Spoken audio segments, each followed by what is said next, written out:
I'd like to tell you a little bit about this book that we're going to embark on every Tuesday and Thursday evenings. My Master's Sandals were written by two friends, Israel and Mario. I'm going to read you what's written on the back. You're going to love this. Where do we come from? What are we doing here? Are we alone in this universe? Where can we get those answers? This book is about an inner dialogue that started when Israel was a child and has led him to the answers within. You might relate to his story of his struggles and pain that most humans go through in the process of remembering who they truly are. My Master's Sandals is a series of books to the road of enlightenment. It reveals the interaction to which all people have access to. This book was co-created experience written by two friends totally in tune with the voice within.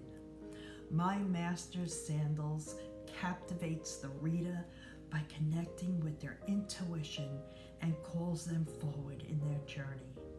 It inspires others to their potential and reminds them of the desires within their heart, leading the reader back to a place of recognizing we are all one.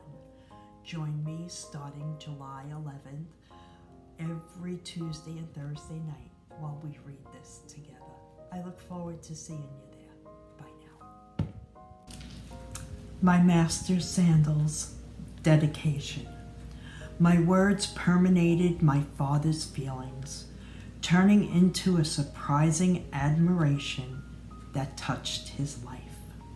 Sitting alone, accompanied by family conversations on one of my many visits to my country, my father listened carefully to my story.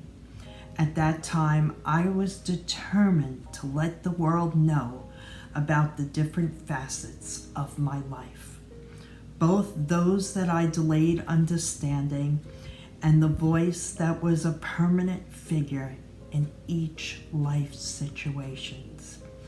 At this point, the voice already made sense, and it was part of me. The experience of it reached full effervescence. This book is not about the life of my father, but I cannot fail to mention how his life affected mine. In many moments of anguish, poverty, hunger, pain, sadness, he was present and by my side always. In the difficult moments as well as the good moments that were full of joy. I begin the story of my life where all love, respects, and gratitude to you, my great father, my beloved mother, and the one who gave me life and who is no longer by my side. To my family, who is all important part of my journey, the real reason to continue moving forward. I have also dedicated this book to everyone else. I am grateful for the continuous support you provide with me. Forever thankful, Israel Kelly. My Master's Sandals, forward. Between April 24th, 1965 and September 3rd, 1965, the Civil War took place in the Dominican Republic. This was known as the April War or the Revolution. The constitutionally elected president, Juan Bosch, with a group of civilian and military followers, overthrew President Ronald Reagan Cabral. General Elias Weston organized the military personnel loyal to the President Reed. The organization was involved in mafias and helped from the Civil War. The Dominican population suffered from massive consequences from the indeterminate attacks of both parties involved. The sounds of bullets and heavy weapons were uncontrollably situation every day. I discussed with my father the anguish and fear that the family faced in the face of constant noise of artillery that forced us to remain united. The uncontrollable crying in my family was constant. The only comfort we had was giving hugs to each other. Every day I fell asleep knowing that my family was tied up with nerves and full of fear. The feelings mixed with the taste of anguish became our everyday life. My father, numbed by my words, remained still and silent, waiting for a pause to intervene. The events taken from the history books tell about facts of the conflict in the Dominican Republic at this time. We discuss none of this at home. The extraordinary thing is that the details about what was happening at the time within the family nucleus, accompanied by noises, how stormy the attacks were, etc., were being accurately narrated by my father to me. I was told the story just as it happened, except it was from a memory of all the propagandists of the emotional movement, as though this was a time I had lived through. Instead, this happened. I was an innocent child that was only a few months old.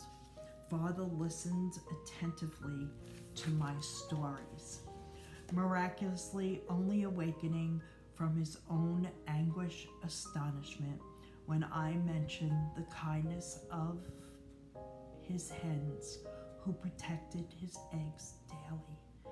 The eggs were exchanged for milk and was the only reason I was able to eat. Not one in the family ever told me a single word of the story's content, and that I am now discussing with you.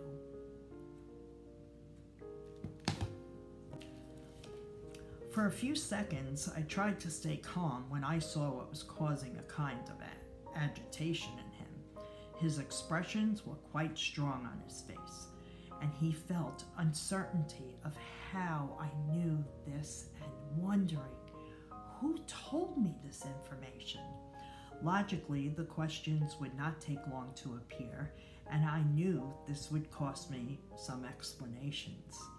Slowly approaching me, he didn't stop staring at me for a second, totally incredulous of what he was hearing. My Uncle Daniel had put us under the bed to a playhouse since we were the smallest in the family. My Uncle Miguel had drowned in the Omazar River. The pain from the loss of our dear relative was immense. As the reunited family mourned the departure, the children tried to distract them from the event and played without realizing what was happening. Somehow, I was on the bed looking at the ceiling, which was dark, oiled, black colored cardboard. Suddenly, within the environment, there was many of them suffering, and we were plagued by the cry that did not stop. Sadness eloped my family, who tearfully pronounced the name of the late Uncle Miguel. Father suddenly touched my shoulder, wondering what was going on. What's wrong with you? Where did you get that information? Who told you all this? You were a child of less than a year old, and you remembering everything so clear, the history and the death of your uncle. Undoubtedly, I understood his questioning. I had those same questions for many years without developing the voice that had lived within me all this time. The voice appeared throughout my life, stopped hiding without explanation.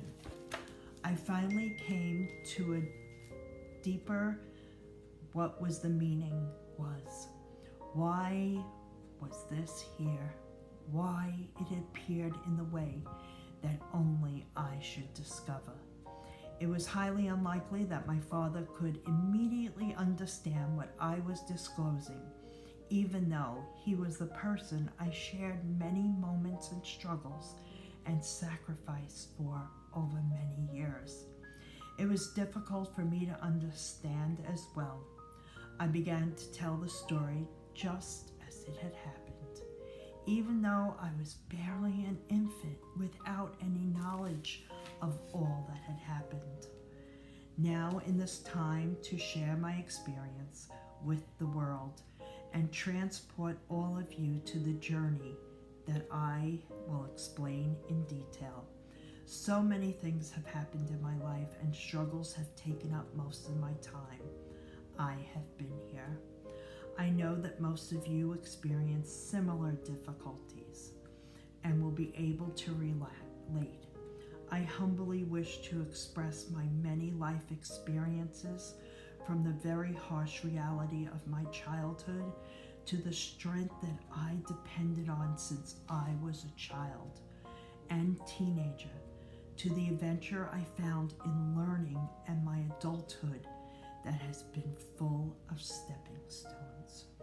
I wish for you to share many sufferings of my joys, all of you the reason I am writing this today, and all of my life has led me to the light that grows in my eyes every day to where we are all born.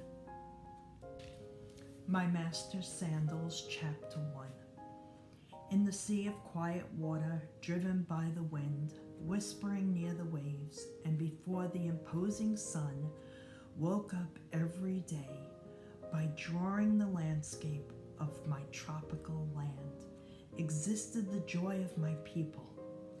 The environment was flavored with the beach and the fever that experienced in poverty everyday living. It was plagued by the merengue, baracha, ripped parakeet, and rapayo, as it initially called it, in these rhythms that only my country knows. There, in this beautiful land, was a generous atmosphere distinguished by the heart and friendship between the night and its breeze. I arrived in this world defying the destiny that was preparing for me. It was February 1st, 1965. I came from the 19th century. I was born in a very peaceful country that recognizes the merengue as its typical dance, full of subtlety and many versions of the dance.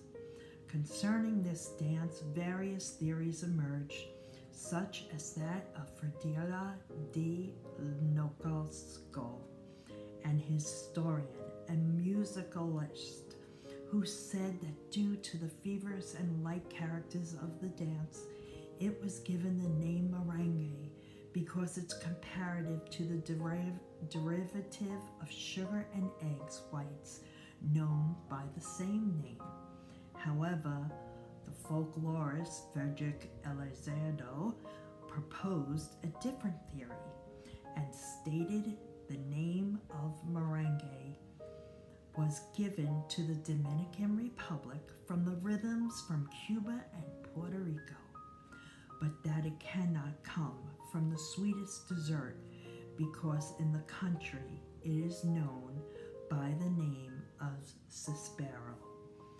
Pedro Ripiccolo was born in 1932 in a city called Santa de los Cabreros, where merengue reaches popularity across lower social classes. Within this city, there was a neighborhood called La Joya that has brothels called Perico Ripero and located on the street Independencia.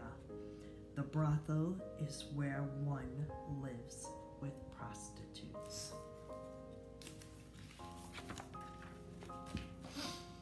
The local place was very successful band and was by people who were from Santo Domingo, identified sets of instruments played with the name of Perico Ricapo.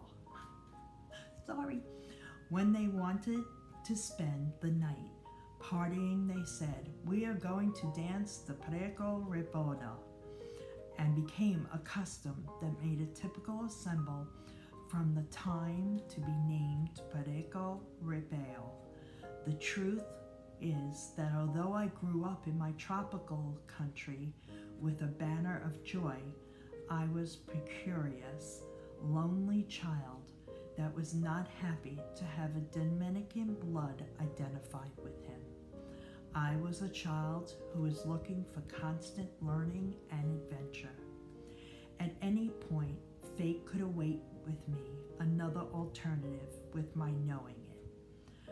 I was not likely to survive in the environment of greed, need.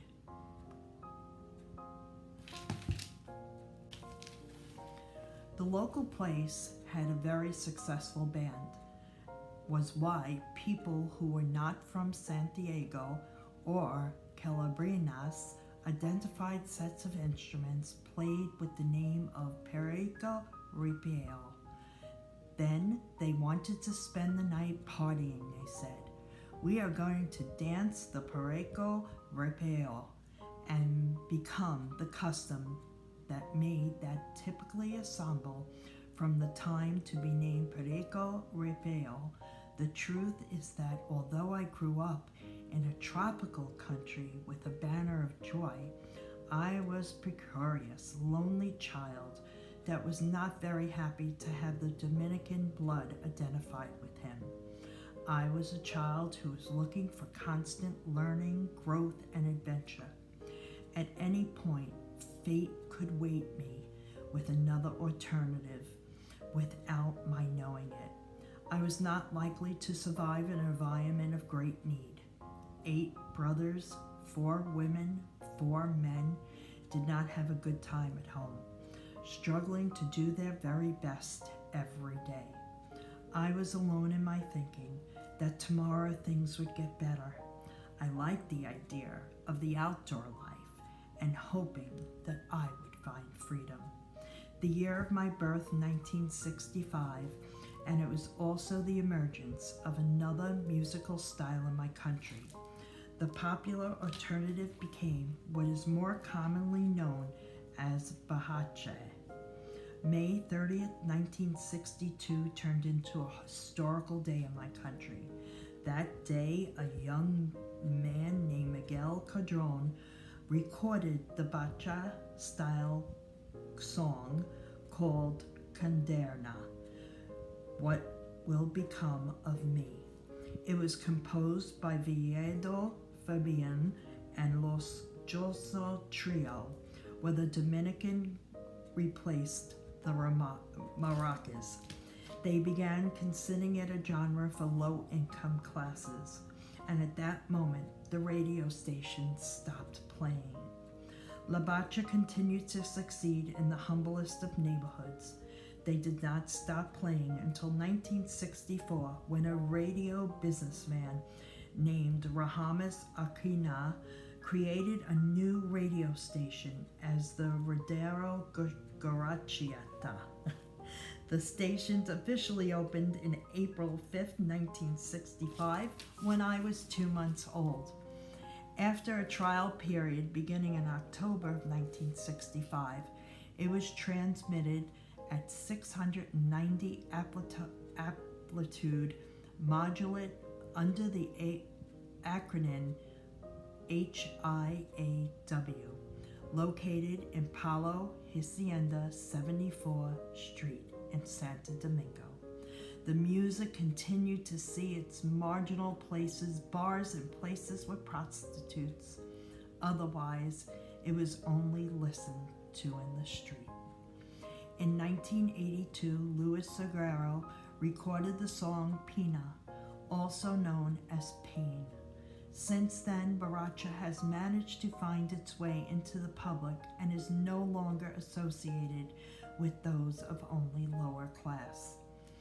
With the passing of time, the advance of the musical current, my life advanced also. Perhaps it's still early to think that I would get to know myself in deeper context by something I discovered was a musical charm. My first perspective of learning to play the guitar when I was little. I got my first experience from one that happened into my hands. My friend Alejo de la Casa appeared in my life, and he was essential to me gaining experience with the fondness of his instrument. We came to live a wonderful circumstance which filled us with much joy, making it popular presentations after having found a music group. We met many times from the area who gave us the good experience. However, we also had difficult times in the face of the repression that the country lived in, when the government occupied control for many years. I also became accustomed to the martial arts. They were an inevitable comparison during my life, which were more prominent within my youth.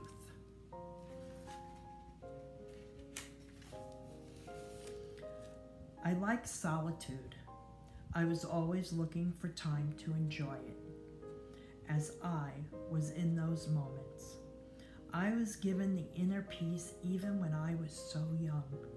Perhaps I was discovering a new path. It was precisely that time when I began to feel a sensation, a living vibration near me, a presence that I could not explain, but was always there. It was a challenge for me to understand it, and a presence I did not fear or caused no discomfort to have or feel it so very close. Perhaps I could have created the idea of having an angel. Still, I didn't consider it to be the case because during my development of my life, I was taught beliefs under biblical scripture, and this was very different and not particularly in alignment with what I had been taught. Discipline in some homes is the case, as it happened to me, as drastic in terms of raising a child. The first images that came to my memory are quite strong and painful and much discouragement. This is not about blaming anyone because that is not my intention, since my parents were raised in the same harsh way with a lot of discipline, a lot of rigor with a strong hand. It was only understood to instill fear in their own children in order to correct them, as they were not ways or means in intercede communication between parents and children. My parents came from a religious belief to which they belonged since the time of my grandparents, or it could have been more difficult for them to change their ways of thinking when they became educated in the same way. Mother's experience, in particular, was quite painful. Before I was born, she had 2 other children, which were a product of different relationships. Now I presume that she did not want to pass the bad experience of the result of my brothers, and this included father. However, the remembrance of this discipline always stayed with me. Perhaps due to my mother being violated emotional stages. Because she dragged with her the many residues of the bad experience she lived with, she had a hard, dry woman who was very strict and showed little affection. I did not label her as bad, although as I understood that her actions were because of her early parenting by my grandparents. My childhood was left with few positive events. Far from love and affection, I did not remember any loving or tender words from my mother. Instead, I feel that she did not belong to her vocabulary. I can only say that the first images I remember from my childhood, at maybe 3 or 4 years old, are images of punishment and much pain.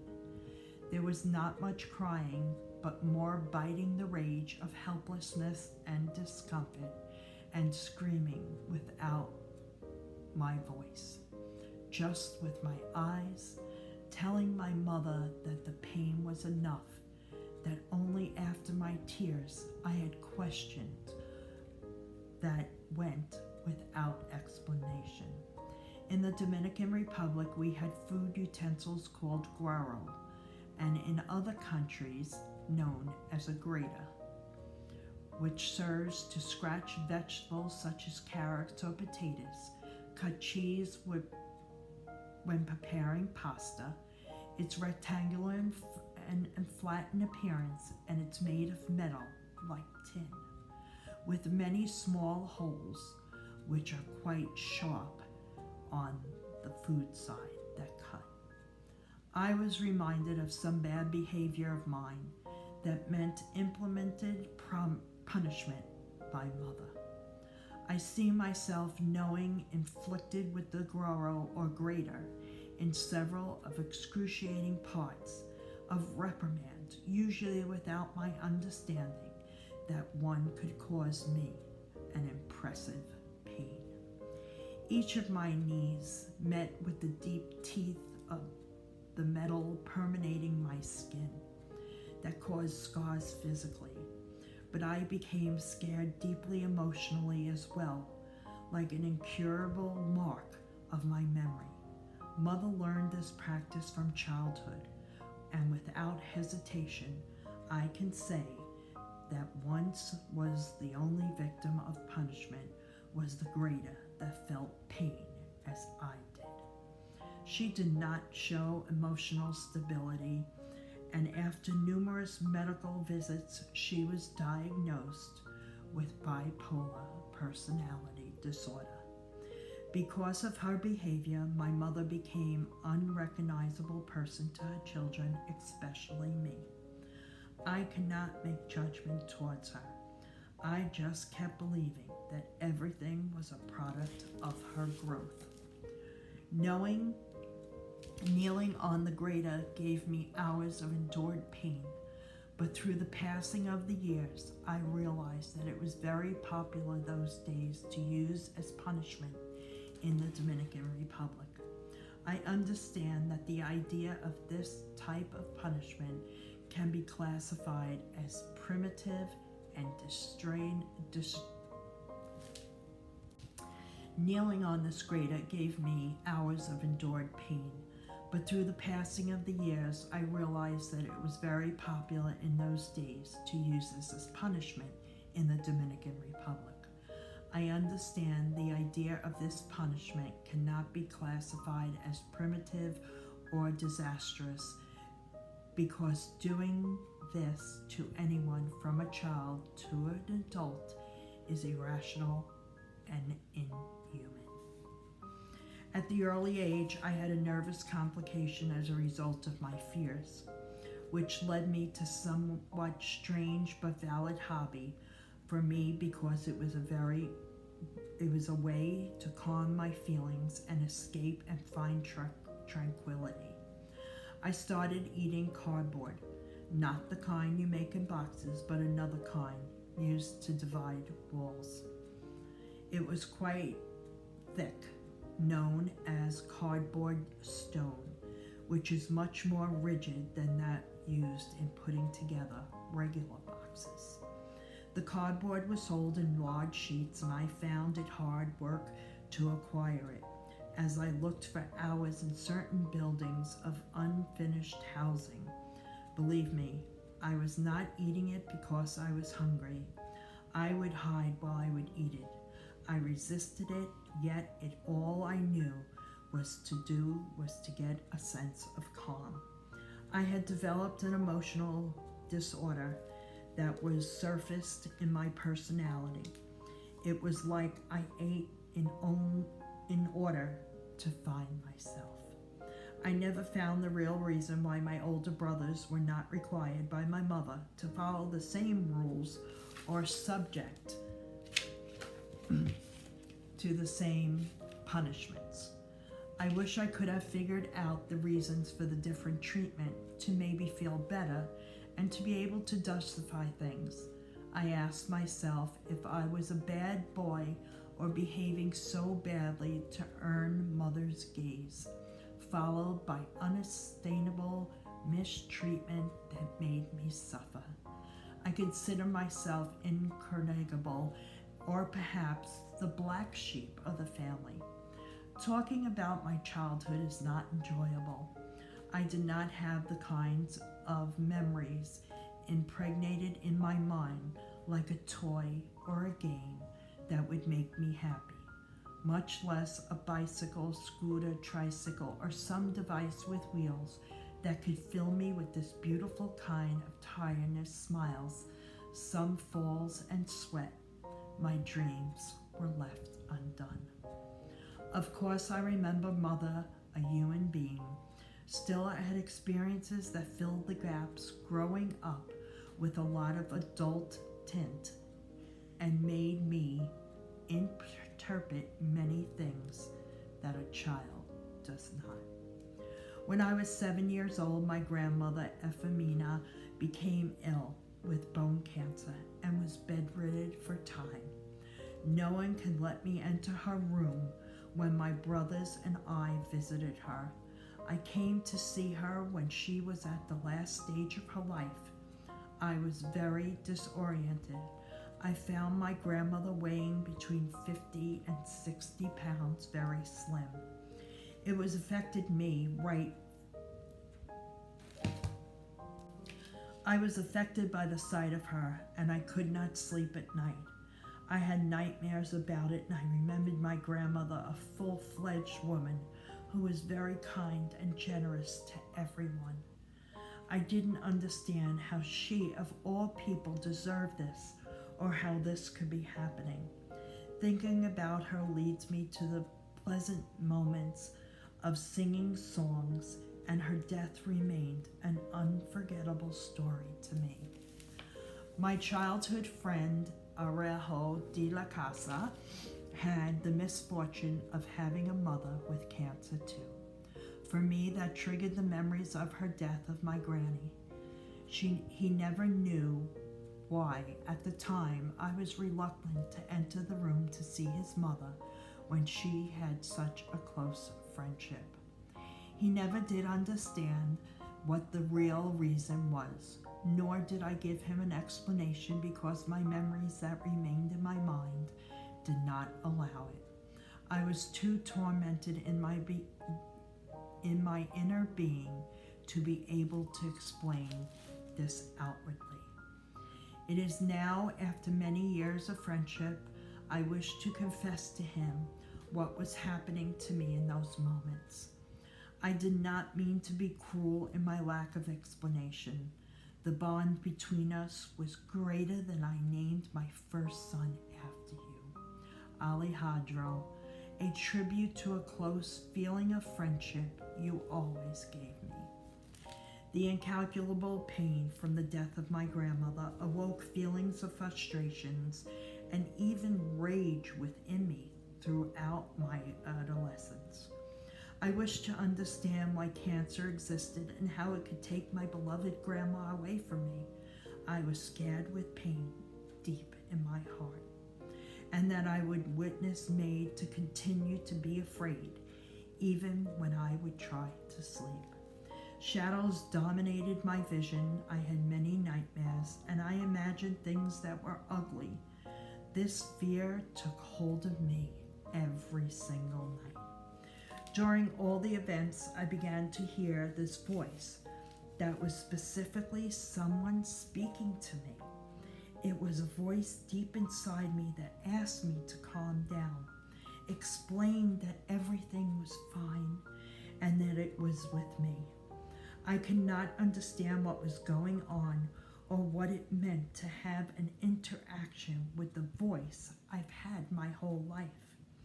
It was not the voice that had sound, nor could I hear someone speaking to me. Instead, it was like a thought that made me feel something that had given me an understanding that everything would be fine. Ever since those times, I have never lost that dialogue with my inner voice.